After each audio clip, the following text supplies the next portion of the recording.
Ladies and gentlemen, boys and girls, welcome to the 2008 season premiere of You Say Maize, I Say Blue. Back for our third season here on the set. It's been 3 years. Alongside Crazy. Danny, Sass, I am Chris Cichon. 3 years, we're now seniors, and man, what a journey it's been, old. Danny. I feel like an old man walking on campus.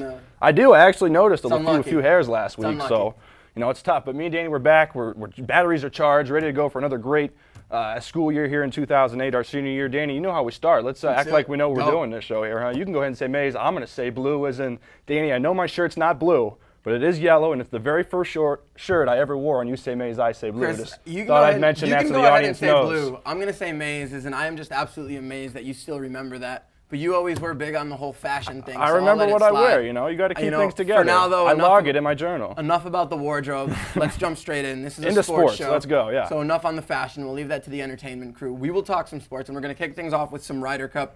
Chris, no Tiger Woods, and this is a U.S. team that had been absolutely demolished the last 2 years, and they just came out and took it to Team Europe. What happened?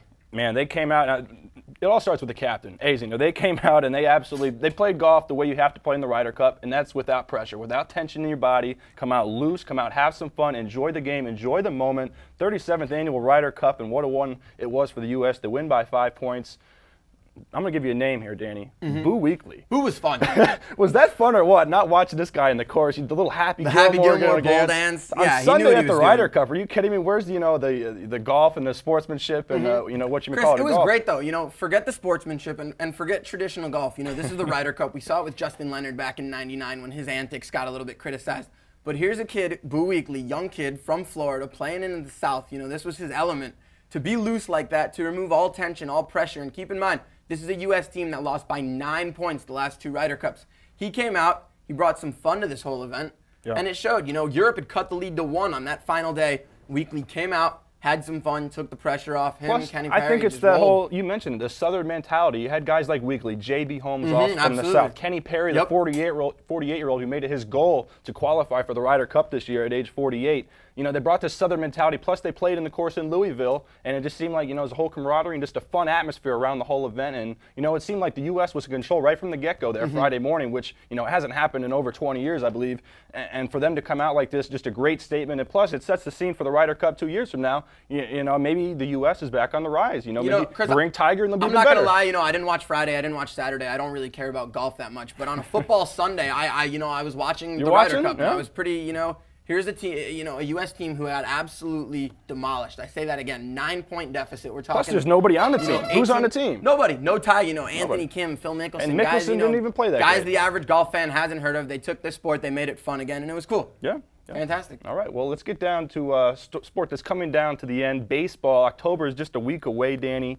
The Yankees' last game in Yankee Stadium this past Sunday night. You know, what do you think about the Bronx Bombers moving across the street there to the new Yankee Stadium? Is it going to change their, what do you call it? No, it's not. Their mantra at all? They're still the Bronx Bombers. It doesn't matter where they're playing. You know, they're the Bronx Bombers when they go to Fenway, and they're the Bronx Bombers when they go to Camden, and they're always going to be the Bronx Bombers. Keep in mind, this isn't, you know, everyone says, oh, this is the house Ruth built, tradition. You know, no, the stadium's undergone some construction since it opened in 1923. It's not the same Yankee Stadium. The stadium that they're building across the street is pretty much a replica version. They're still going to have Monument Park. It's still going to have the same general inside facade and the little scoreboard out in center field.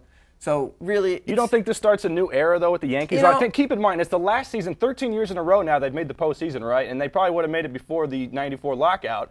But now they don't make it in the last season. Yankee Stadium's closed before October even comes. It's gonna be kind of disheartening for Yankees fans. It'd be one thing. It'd be one thing if they pulled a Mets here and completely changed the name of their stadium and gave it a corporate name and took some bank and threw it on and you had Maybe they'll no longer be pennant contenders, though. Maybe this is a new Yankees. Maybe plus new ownership. You know, the Steinbrenners changing hands, upstairs in the front office. You know, who knows? Maybe the Yankees become, all different. Maybe it's not all about winning. Maybe it's now about, filling the stands and making all the money. When you have a team with the payroll that the Yankees have, I think it's always going to be about winning. Sure, they might always contend. But are they always going to be World Series contenders? Well, I mean, no, but they really haven't been the last few years. Sure, they've made the postseason, but this is a team who think they have. Yankees fans think they have not really threatened for a postseason, for a World Series title, since they got there against the Marlins in 2003. Yeah. So, this is a team that's kind of been tapering off even in their last few years, under Torrey. in the traditional Yankee Stadium. So, sure, new manager, some new players, some young guns coming in. But when it's all said and done, they're still the New York Yankees. They're still wearing the pinstripes. They still have the tradition, and they're still going to be as feared team as you can. So you don't think the stadium means as much to their success? No. Ruth, Gehrig, DiMaggio, Mantle, Same goes fans. on and on. Whitey.